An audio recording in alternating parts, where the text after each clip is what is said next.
หมายถึงสิทธิ์ของเพิ่นตัวอย่างเงินใส่บาตรเงินกันสูตรเงินกันเทศและผู้มีศรัทธามาถวายข้าวไหว้ข้าวานยาเด้อข้าวน้อยถวายกาแฟลูกสาเด้อข้าวน้อยก็ได้มีอย่างมาตอนเอาเงินนี้ถวาย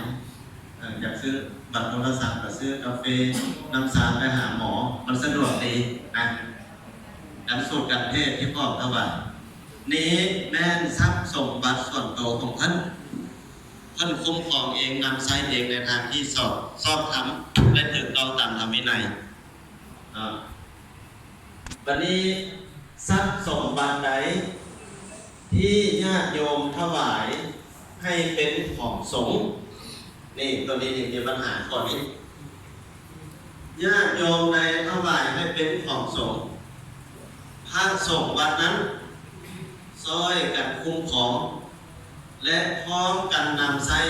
ให้ถูกต้องก็หมายถึงว่าการบริหารวัดเช่นเงินปลดของตู้บริจาคเงินกันหัววัดเวลาไปสั่งเข้าเงินผ้าป่ากันหินนี่ถวายให้สงฆ์แต่ถ้าว่าวัดอยู่ส่วนบนมันมีแต่ว่าเราองค์สององค์เสียให้แต่งกันเป็นคณะคุ้มครองเหมือนที่มันไปบ่ได้เพราะฉะนั้นฝ่ายสงฆ์ซึ่งได้รับความอุปถัมภ์ดูแลจากองค์การจากต่างบ้านจงแต่งตั้งกรรมการขึ้นวิธีแก้ไขกรรมการรับผิดชอบเงินวัดผ่านมาทุกวัดตั้งอยู่แต่ว่ามันเป็นเขตทางปลายแต่งตั้งกันเป็นกรรมการรับผิดชอบเงินวัดโดยมีพระสงฆ์ที่เป็นเจ้าวัดนั้นเป็นประธานเป็นเจ้าของทรัพย์นั้นเป็นตัวแทนของพระสงฆ์รับผิดชอบเงินนั้นพร้อมกับญาติโยมแล้วเงินนั้นเอาพร้อมกับไปฝากธนาคารไว้มีลายเซ็นพร้อมกันถ้าหากว่าเรามีเรื่องจำเป็นในการที่จะใช้ในกิจของสงฆ์ภายในเสนาสนะหรือว่าวัดศาลาเพกุฏิเพเดินวัดสำรุดสิมอื่นๆพ่อเจ้าหัวภายในวัดนั้นเจ็บเป็นตายให้พร้อมกันเอาเงินตัวนั้นออกมานำใช้โดยมีทั้งสงฆ์เจ้าที่การวัดเซ็นให้พร้อมกับญาติโยมแล้วจึงเอามาใช้ได้อันนี้ในการคุ้มครองที่ชอบทำแต่ที่มันมีปัญหาอยู่ทั่วประเทศในวงเล็บบางวัดภาษีว่าวัดมันดีแล้วภาษีว่าดีรวดต่ออย่างมีปัญหาทั่วประเทศในบางวัดนั่นก็คือว่าเงินเข้ามาทำบุญทำทานตัวอย่างทอดกันยิ้มถวายเงิน50 ล้านให้แก่วัดนี้ถวายพระกฐินกรรมการโดยเฉพาะแนวโฮต่อไปเดินหน้าในส่วนไหนแนวโฮนั่นเป็นผู้สำคัญที่สุดเงินส่งเก็บไปหมดพระอรหันยะขาทอดเงินต้นกระพึกติดอยู่กองบุญในบ้านเก็บเอาเงินไปหมดแล้วบอกรายงานให้แก่พระดีหลายว่าทางวัดที่ใดคนนี้ไอ้ที่จริงเงินเป็นต้นติดอยู่กองบุญอยู่ในมุกอย่างนี้อยู่ในบ้านเป็นเงินขององค์ทำพากันหินไหนบอกเป็นของด้านไหนอันนี้กรรมการไปเก็บเอาเงินรวมเอาไปเข้าทางบ้านนั้นพระองค์อยู่วัดที่ผมน่ะก็ไปเข้าทางเนี่ยดอกไฟขาดพัดลมเท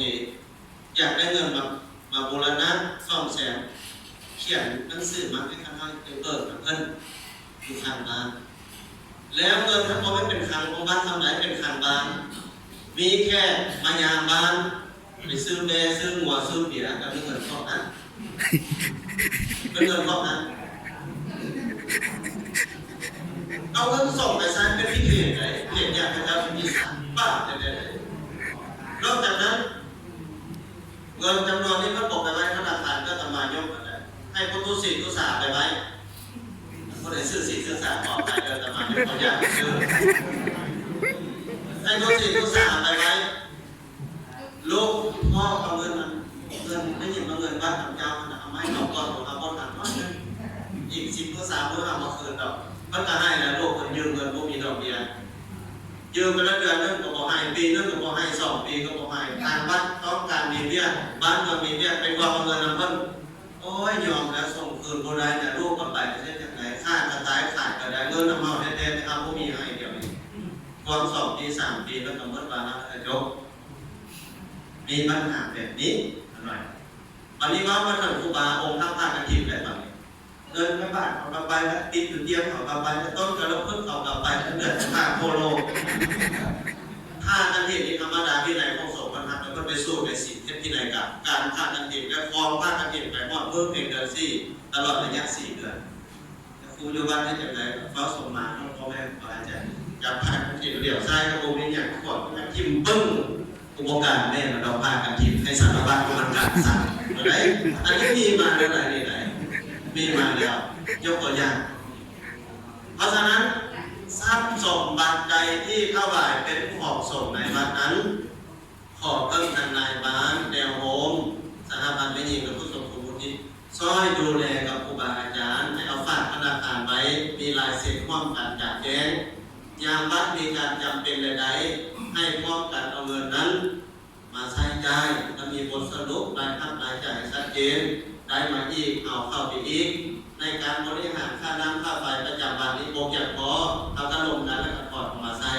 พอให้ฝืดเขื่อนและเงินสงฆ์ห้ามเอาไปใช้ในกิจกรรมอื่นยกเว้นวัดมีเงินหลายและเท่าแก่แนวห้องตกลงไปขอทำยาคูเท่าองค์ยันลมพัดสัตว์สีมันปิ้วหนีวัดเก็บแผ่และพวกวัดทำเป็นวัดมันมีเงินขอมันเนาะถ้าว่าขอแล้วมันให้เป็นเอกภาพเสร็จเหมือนกันเขาก็ไปใช้นะอันนี้มันเอาให้ผมเป็นของรักแต่ถ้าว่าเอาเงินวัดไปเข้าทางบ้านแค่พยายามซื้องัวกันนั้นซื้อแบงกันซื้อเบียร์กันนั้นค่าดนตรีกันอันนี้รักของสงฆ์เป็นบ้าให้เราฟังเทศเรื่องนี้พระเจ้ามีพิสารมากินข้าวสงฆ์นี่บ้านไหนบ้านไหนเนาะอันนี้นั่น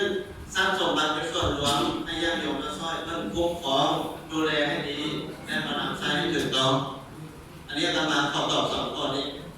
มีชัดเจนเนาะอันนี้ครูบาอาจารย์ครับเราเพื่ออาจจะไม่ได้อ่านธรรมนูญสงฆ์หลังบ้านก็มาเล่าให้ฟังว่าท่านว่าเอาธรรมนูญสงฆ์ได้ไปลงกับนายบ้านเขาเล่าว่าการเสียเอาธรรมนูญสงฆ์มันไปอยู่ในสูงการสร้างครอบครัวก็นอนบ่าวมันมาเสียไม่เอาอย่างพ่อเขาจะภาพแบบไหนเขาเสียภาพเฝ้าวัดซื่อๆเขาเสียภาพเฝ้าวัดซื่อๆกับแจกเอา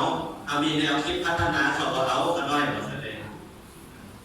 อันนี้ขอตอบไปก่อนเนาะเพราะว่าอย่างที่มีอย่างที่ว่าต่อไปอยู่ที่ใจก็จะบ้านก็จะสังเกตเนาะ